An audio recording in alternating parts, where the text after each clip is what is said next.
ഹരി ഓം. ദശകം 8, ശ്ലോകം 8. ചതുര്യുഗാണാം ച സഹസ്രമേവം ത്വയി പ്രസുപ്തേ പുനരദ്യുതീയേ കാലാഖ്യശക്തി പ്രഥമ പ്രബുദ്ധ പ്രാബോധയത്വാം കില വിശ്വനാഥ. പദങ്ങളെ ഒന്ന് പിരിച്ചു നോക്കാം.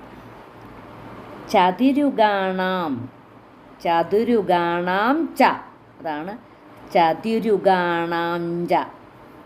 സഹസ്രം ഏവം, സഹസ്രമേവം ത്വയി പ്രസുപ്തേ പുനഃ അദ്വിതീയേ, പുനരദ്വിതീയേ, പുനഃ അദ്വിതീയേ, പുനരദ്വിതീയേ കാലാഖ്യശക്തി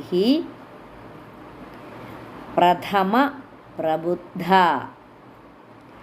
പ്രാബോധയത് ത്വാം, പ്രാബോധയത് ത്വാം കില വിശ്വനാഥ. ചതുര്യുഗാണാം ച സഹസ്രമേവം ത്വയി പ്രസുപ്തേ പുനരദ്വിതീയേ കാലാഖ്യശക്തി പ്രഥമ പ്രബുദ്ധ പ്രാബോധയത് ത്വാം കില വിശ്വനാഥ. ശ്ലോകം 8 അന്വയവും അർത്ഥവും നോക്കാം. ഹേ വിശ്വനാഥ ത്വയി അദ്വിതീയേ, ഹേ സർവശക്തനായ ഭഗവാനെ, സർവേശ്വര, നിന്തിരുവടി കേവലനായി, അതാണ് ത്വയി അദ്വിതീയേ. ദ്വിതീയേ എന്ന് പറഞ്ഞാൽ, ദ്വിതീയം എന്ന് പറഞ്ഞാൽ രണ്ട്, അദ്വിതീയ എന്ന് പറഞ്ഞാൽ രണ്ടല്ലാത്തത്, അപ്പം ഏകനായിട്ട്. അപ്പോൾ അതാണ് ഹേ സർവേശ്വരനായ ഭഗവാനെ, നിന്തിരുവടി കേവലനായി ഒറ്റയ്ക്ക് ചതുർയുഗാണാം സഹസ്രം ഏവം പ്രസുപ്തേ, 1000 ചതുരുഗങ്ങൾ മുഴുവനും ഇപ്രകാരം യോഗനിദ്രയിലാണ്ടപ്പോൾ പുനഃ കാലാഖ്യശക്തി പ്രഥമ പ്രബുദ്ധ ത്വാം.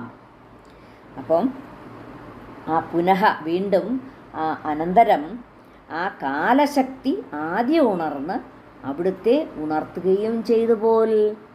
കാലാഖ്യശക്തി പ്രഥമ, പ്രഥമ എന്ന് പറഞ്ഞാൽ ആദ്യം, പ്രബുദ്ധത ഉണർന്ന്, ത്വാം എന്നിട്ട് ഉണർത്തിയിട്ട്, പ്രബോധയത് ആദ്യം ആ കാലം ഉണർന്നിട്ട് ഭഗവാനെ ഉണർത്തി, അതാണ് പ്രഥമ പ്രബുദ്ധ.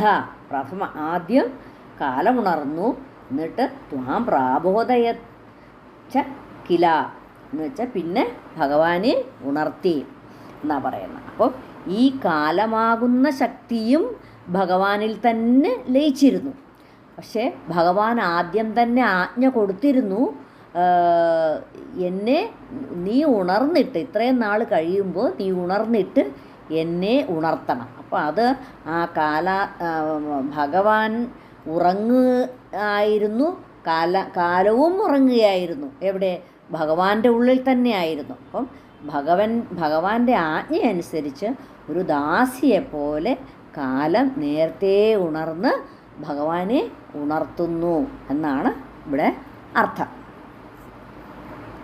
ചതുർയുഗാണാം ച സഹസ്രമേവം ത്വയി പ്രസുപ്തേ പുനരദ്വിതീയേ കാലാഖ്യശക്തി പ്രഥമ പ്രബുദ്ധ പ്രാബോധയത് ത്വാം കില വിശ്വനാഥ.